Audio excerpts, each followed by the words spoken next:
Hello, BookTube, and welcome back to our reading of Dracula by Bram Stoker. Started for Victober on a lark, and for the Lone Star Book Club on a lark, and now continuing of its own free will. It's an undead read aloud. This is the Penguin Speculative Fiction Special Edition that has this originally illustrated naked hardcover on the front and back, and then original end papers as well. There is a light through the window, and there is a compromised light through the window. Terrific volume. This is going in the little book room because of the positive memories of reading it to you, as opposed to pulling out the volume that I would otherwise use, which would be my Magnum Easy Eye paperback with Boris Karloff on the cover.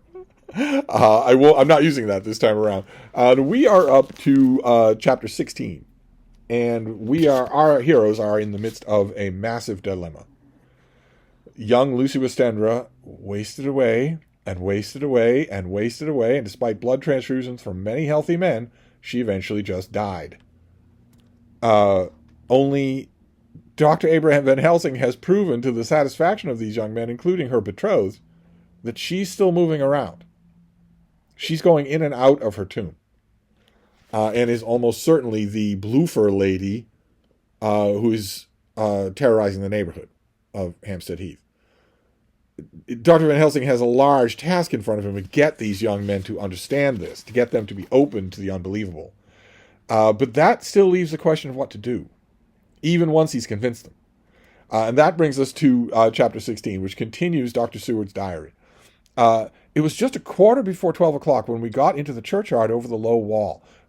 Not just Seward and Van Helsing, but now all of them are continually clambering over this churchyard wall at night.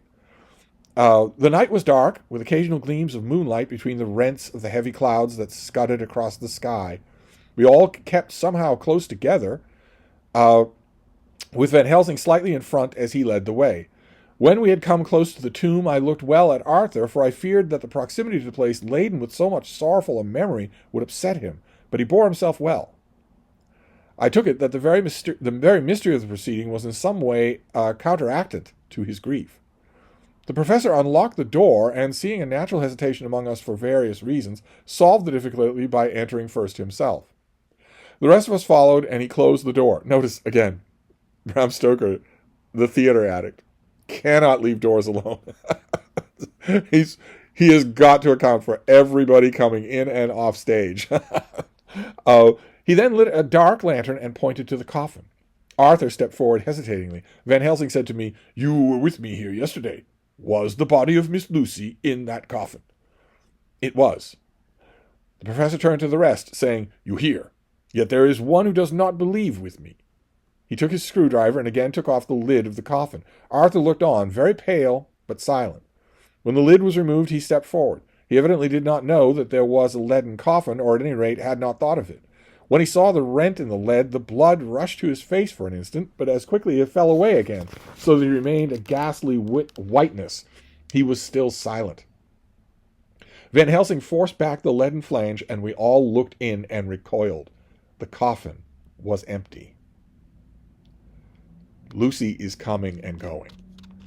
And Dr. Seward's wild imagining the first time he saw that maybe someone stole the body, and maybe someone then brought it back. Well, that's not going to happen more than once. Lucy is moving around on her own. For several minutes, no one spoke a word. The silence was broken by Quincy Morris. "Professor, I answered you. I answered for you. Your word is all I want. I wouldn't ask such a thing ordinarily. I wouldn't so dishonor you as to imply a doubt. But this is a mystery that goes beyond any honor or dishonor. Is this your doing?" So Quincy Morris comes to the same idea that Seward came to, which is maybe Dr. Van Helsing is insane. Maybe he's the one doing this. Absent the supernatural, he is not only the foremost suspect, but the only one at this point. He spent the night in the churchyard. "I swear to you by all that I hold sacred that I have not removed nor touched her. What happened was this. 2 nights ago, my friend Seward and I came here. With good purpose, believe me. I opened that coffin, which was then sealed up, and we found it, as now, empty. We then waited and saw something white come through the trees. The next day we came here in daytime, and she lay here. Did she not, friend John?" "Yes." That night we were just in time. One more so small child was missing, and we find it, thank God, unharmed amongst the graves. Yesterday I came here before sundown, for at sundown the undead can move. I waited here all the night till the sun rose, but I saw nothing. It was most probable that it was because I had laid over the clamps of those doors garlic, which the undead cannot bear, and other things which they shun. Last night there was no exodus, so tonight before the sundown I took away my garlic and other things. So it is that we find this coffin empty. But bear with me. So far there is much that is strange. Wait with me outside, unseen, unheard, and things much stranger as yet to be. So, here he shut the dark slide of his lantern. Now to outside. He opened the door, and we filed out, him coming last and locking the door behind him. The coffin is empty. Lucy is not there. The only stranger thing that could possibly be is that they're about to meet her after having her die and be buried. Oh, but it seemed fresh and pure in the night air as the terror of the vault. How sweet it was to see the clouds race by, and the passing gleams of the moonlight between the scudding clouds crossing and passing, like the gladness and sorrow of a man's life. How sweet it is to breathe the fresh air that had no taint of death and decay. How humanizing to see the red lighting of the sky beyond the hill, and to hear far away the muffled roar that marks the life of a great city. Each in his own way was solemn and overcome. Arthur was silent, and was, I could see, striving to grasp the purpose and the inner meaning of the mystery.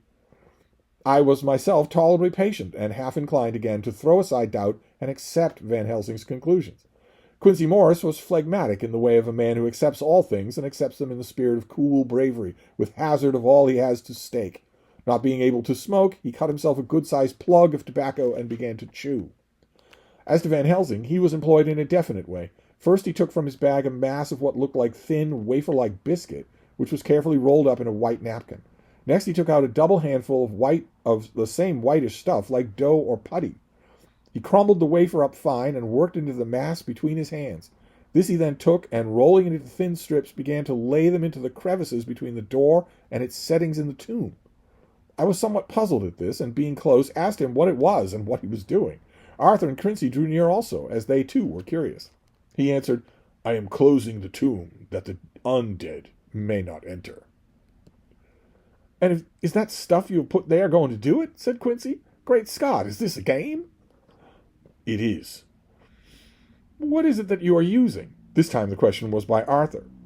Van Helsing reverently lifted his hat as he answered, "The host," meaning the Eucharist. Consecrated bread for the Eucharist. "I brought it from Amsterdam. I have an indulgence." "You most certainly do not, you loony old fraud. You most certainly do not have an indulgence. Take consecrated host matter to seal up a vampire's tomb." But anyway, it was an answer that appalled the most skeptical of us, and we felt individually that the presence of such earnest purpose as the professor's, a purpose which could thus be used to him the most sacred things, was impossible to distrust. In respectful silence, we took the places assigned to us close to around the tomb, but hidden from the sight of anyone approaching. I pitied others, especially Arthur. I had myself been apprenticed by my former visits to this watching horror, and yet I, who had up to the hour repudiated the proofs, felt my heart sink within me. Never did tombs look so ghastly white. Never did cypress or yew or juniper so seem the embodiment of funereal gloom. Never did tree or grass wave or rustle so ominously. Never did bow creak so mysteriously. Never did the far-away howlings of dogs send such a woeful presage through the night. What happened a few seconds ago? Weren't you extolling how wonderful it is to be outside? Maybe lay back on the laudanum. Dr. Seward? There was a long spell of silence. A big aching void, and then from the professor, a keen "sss." Remember, he hisses when he's upset or alarmed. He pointed, and far down the avenue of yews we saw a white figure advance. You have to picture the scene. Yew trees on both sides, forming a kind of a corridor with the patchy moonlight filtering through, and then all of a sudden, all the way at the end of that corridor, a white figure. There is no one moving around in the graveyard at night in white. The supernatural is slowly approaching, which makes it far more frightening than if it were jump scaring. This is masterful stagecraft. Uh, uh, the figure held something dark at its breast. The figure stopped, and at the moment the ray of moonlight fell between the masses of driving clouds and showed in startling prominence a high-haired woman dressed in the cerements of the grave. We could not see the face, for it was bent down over what we saw to be a fair-haired child. There was a pause and a sharp little cry, such as a child gives in sleep, or a dog as it lies before the fire and dreams. We were starting forward, but the professor's warning hand, seeing by us as he stood behind the yew tree, kept us back. And then, as we looked, the white figure moved forward again. It was now near enough for us to see clearly, and the moonlight still held. My own heart grew cold as ice, and I could hear a gasp from Arthur as we recognized the features of Lucy Westenra. No more doubt.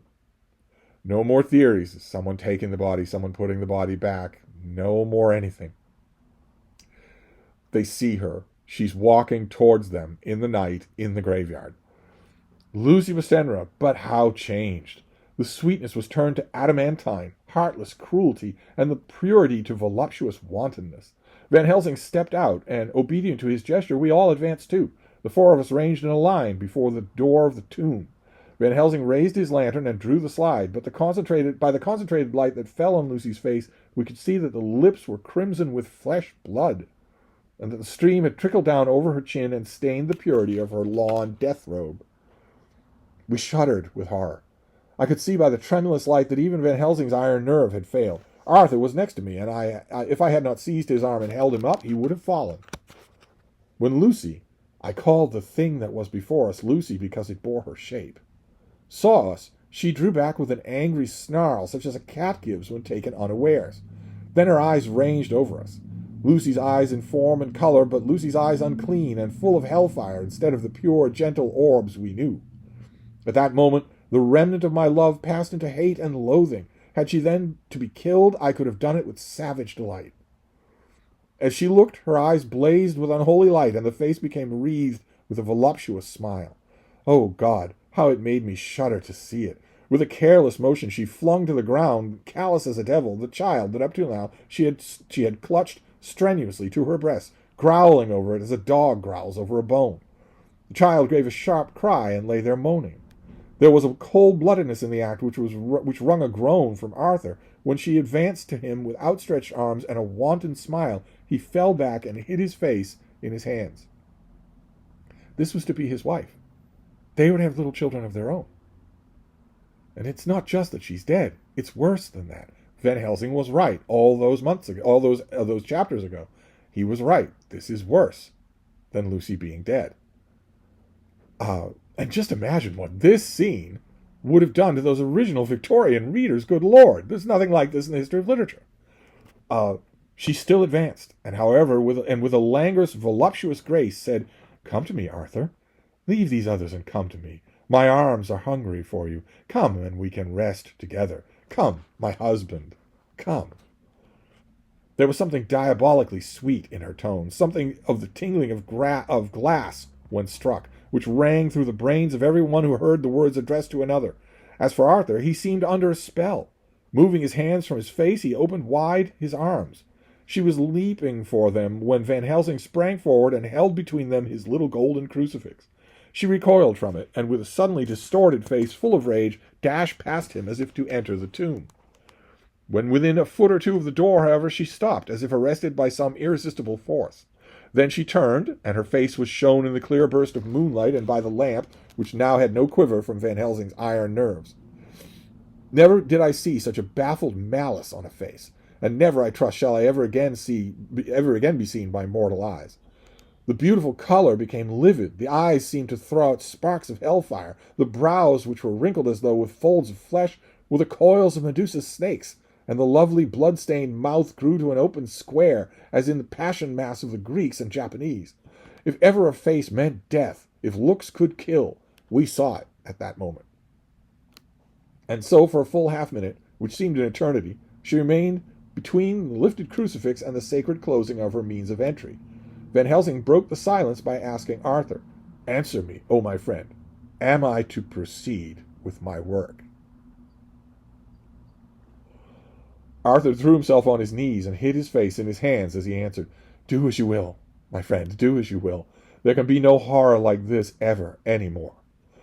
And then he groaned in spirit. Quincy and I simultaneously moved towards him and took his arms. We could hear the click of the closing lantern as Van Helsing held it down. Coming close to the tomb, he began to remove from the chinks some of the sacred emblem which he had placed there. We all looked on in horrified amazement as we saw, when he stood back, the woman, with a corporeal body as real as the moment as our own, pass in through the interstices where scarce a knife blade could have gone. We all felt glad of a sense of relief when we saw the professor grimly restoring the strings of putty to the edges of the door. She just slips in through the tiniest of cracks. When this was done, he lifted the child and said, "Come now, my friends, we can do no more till tomorrow. There is a funeral at noon, so here we shall all come before long after that. The friends of the dead will all be gone by 2, and when the sexton lock the gate, we shall remain. Then there is more to do, but not like this of tonight. As for this little one, he is not much harm, and by tomorrow night shall be well. We shall leave him where the police will find him, as on the other night, and then come home." Coming close to Arthur, he said, "My friend Arthur, you have had a sore trial, but after, when you will look back, you will see now it was necessary. You are now in bitter waters, my child. By this time tomorrow you will, please God, have passed them, and have drunk of the sweet waters. So do not mourn overmuch. Till then I shall not ask you to forgive me." Arthur and Quincy came home with me, and we tried to cheer each other up on the way. Keep in mind, they are all old friends. We had left the child in safety, and were tired, so we all slept, and with more or less reality of sleep. Then Dr. Seward continues. Bram Stoker is here being a little bit lazy. Seward is the only one who's keeping a record here. As far as we know, Van Helsing doesn't keep a record. So Seward's the only one who can tell us these events. So he's not varying up the narration the way he usually does. So this is the 29th of September at night. A little before 12 o'clock, we three, Arthur, Quincy Morris, and myself, called for the professor. It was odd to notice that by common consent we had all put on black clothes. Of course Arthur wore black, for he was in deep mourning, but the rest of us wore it by instinct.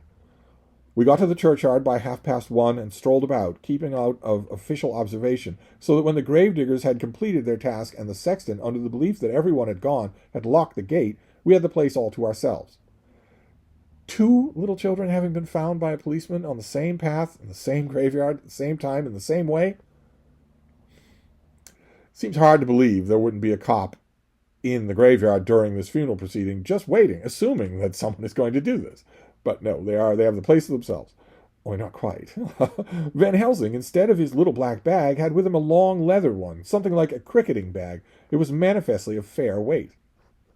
When we were alone, and heard the last of the footsteps die out on the road, we silently, as it were by ordered intention, followed the professor to the tomb. He unlocked the door, and we entered, closing it behind us. Then he took from his bag the lantern, which he lit, and also 2 wax candles, which, when lighted, he struck by melting their own ends on other coffins, so that they might give light sufficient to work by. When he again lifted the lid of Lucy's coffin, we all looked, Arthur trembling like an aspen, and saw that the body lay there in all its death beauty. But there was no love in my own heart, nothing but loathing for the foul thing that had taken Lucy's shape without her soul. I could see even Arthur's face grow hard as he looked. Presently he said to Van Helsing, "Is this really Lucy's body, or only a demon in her shape?" "It is her body, and yet not it. But wait a while, and you shall see her as she was, and is." She seemed like a nightmare of Lucy as she lay there. The pointed teeth, the blood-stained, voluptuous mouth. Okay, Bram, we get it with the voluptuous. You can stop repeating that. Which made one shudder to see. The whole carnal and unspiritual appearance seeming like a devilish mockery of Lucy's sweet purity. Van Helsing, with his usual methodicalness, began taking various contents from his bag and placing them for ready use. First he took out a soldering iron and some plumbing solder, and then a small oil lamp which gave out, when lit in a corner of the tomb, gas which burned at fierce heat with blue flame. Then his operating knives, which he placed to hand, and at last a round wooden stake some 2.5 or 3 inches thick and about 3 feet long. One end of it was hardened by charring in the fire and was sharpened to a fine point. With this stake came a heavy hammer, such as in households is used in the coal cellar for breaking up lumps. To me, the doctor's preparation for work of any kind are stimulating and bracing, but the effect of these things on both Arthur and Quincy was a cause of some sort of consternation. They both, however, kept their courage and remained silent and quiet. When all was ready, Van Helsing said, "Before we do anything, let me tell you all this. It is out of the lore and experience of the ancients and all those who have studied the powers of the undead. When they become such, there comes with the change the curse of immortality.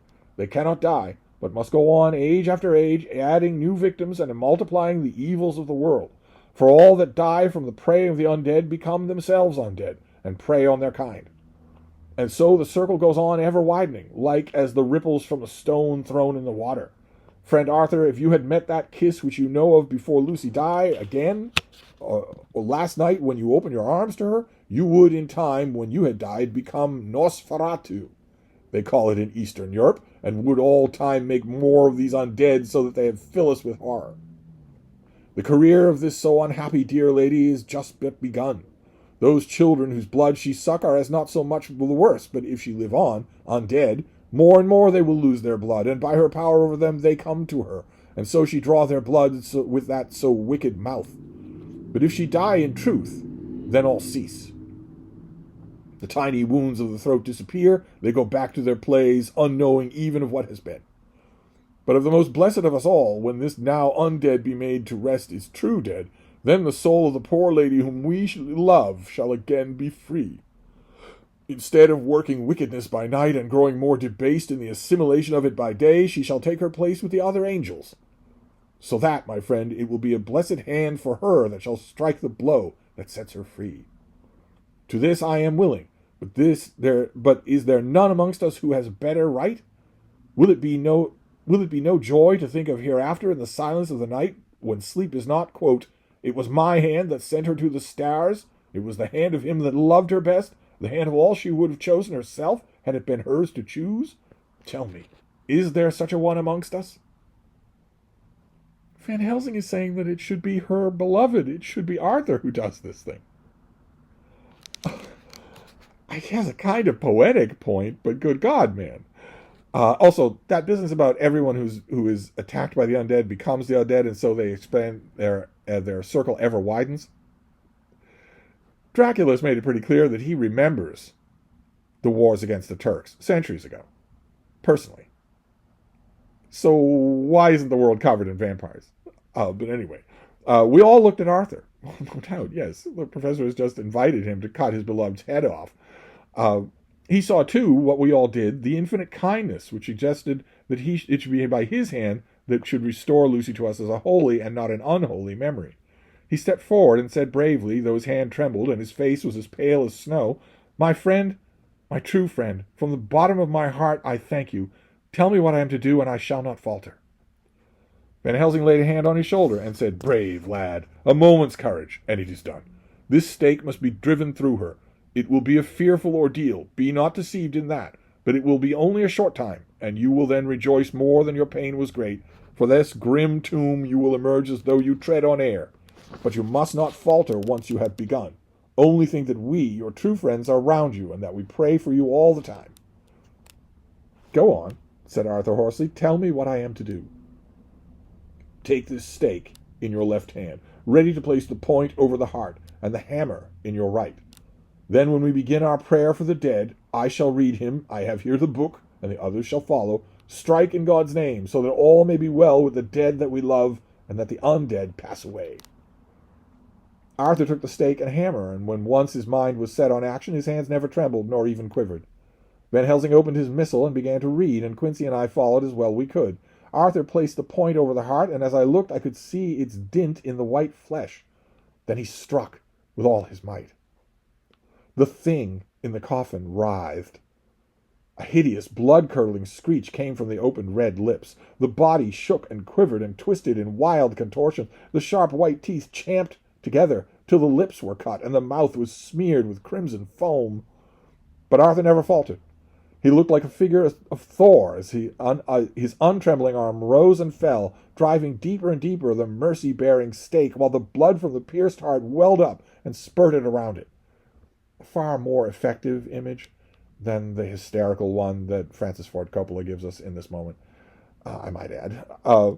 His face was set, and high duty seemed to shine through it, and the sight of it gave us courage, so that our voices seemed to ring through the little vault, because they're continuing to pray. And then the writhing and quivering of the body became less, and the teeth ceased to champ, and the face to quiver. Finally it lay still. The terrible task was over. The hammer fell from Arthur's hand. He reeled and would have fallen had we not caught him. The great drops of sweat sprang out on his forehead, and his breath came in broken gasps. It had indeed been an awful strain on him, and had he not been forced to his task by more than human considerations, he could never have gone through with it. For a few minutes we were so taken up with him that we did not look towards the coffin. When we did, however, a murmur of startled surprise ran from one to the other among us. We gazed so eagerly that Arthur rose, for he had been seated on the ground, and came and looked too. And then a glad, strange light broke over his face and dispelled altogether the gloom of the horror that lay upon it. There, in the coffin, lay no longer the foul thing that we had so dreaded and grown to hate, that the work of her destruction was yielded as a privilege to those best entitled to it, but rather Lucy as we had seen her in life, with her face unequaled sweetness and purity. True that there were there, as we had seen them in life, the traces of care and pain and waste, but these were all dear to us, for they marked her truth as we knew it. One and all, we felt that the holy calm that lay like sunshine over that wasted face and form was only an earthly token and symbol of the calm that was to reign forever. Van Helsing came and laid his hand on Arthur's shoulder and said to him, "And now, Arthur, my friend, dear lad, am I not forgiven?" The reaction of the terrible strain came as he took the old man's hand in his, raising it to his lips, pressed it, and said, "Forgiven? God bless you that you have given my dear one her soul again, and me peace." He put his hands on the professor's shoulder, and laying his head on his breast, cried for a while silently, while we stood unmoving.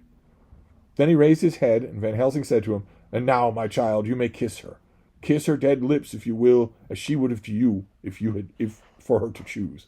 For she is not the grinning devil now, nor any more foul thing for all eternity. No longer is she the devil's undead. She is God's true dead, whose soul is with him." Arthur bent and kissed her, and then we sent him and Quincy out of the tomb, and the professor and I sawed off the top of the stake, leaving the point of it in the body. Then we cut off the head and filled the mouth with garlic. We soldered up the leaden coffin, screwed on the coffin lid, and gathering up our belongings came away. When the professor locked the door, he gave the key to Arthur. Outside the air was sweet. The sun shone, the birds sang, and it seemed as if all nature were turned to a different pitch. There was gladness and mirth and peace everywhere, for we were at rest ourselves on one account, and we were glad, though it was with a tempered joy. Before we moved away, Van Helsing said, "Now, my friends, one step of our work is done, one of the most harrowing to ourselves, but there remains a greater task, to find out the author of all our sorrow and stamp him out. I have clues which we can follow, but it is a long task and a difficult, and there is danger in it and pain. Shall you not all help me? We have learned to believe, all of us, is it not so? And since so, do we not see our duty? Yes. And do we not promise to go on to the bitter end?" Each in turn we took his hand, and the promise was made. Then the professor, as we moved off, said, "2 nights hence you shall meet with me and dine together at 7 o'clock with friend John. I shall entreat 2 others, 2 that you know not as yet, and I shall be ready for all our work and our plans unfold. Friend John, you come with me home, for I have much to consult about, and you can help me. Tonight I leave for Amsterdam, but shall return tomorrow night, and then begins our great quest. First I have much to say, so that you may know what it is to do and to dread. Then our promise shall be made to each other anew, for there is a terrible task before us, and once our feet are on the plowshare, we must not draw back."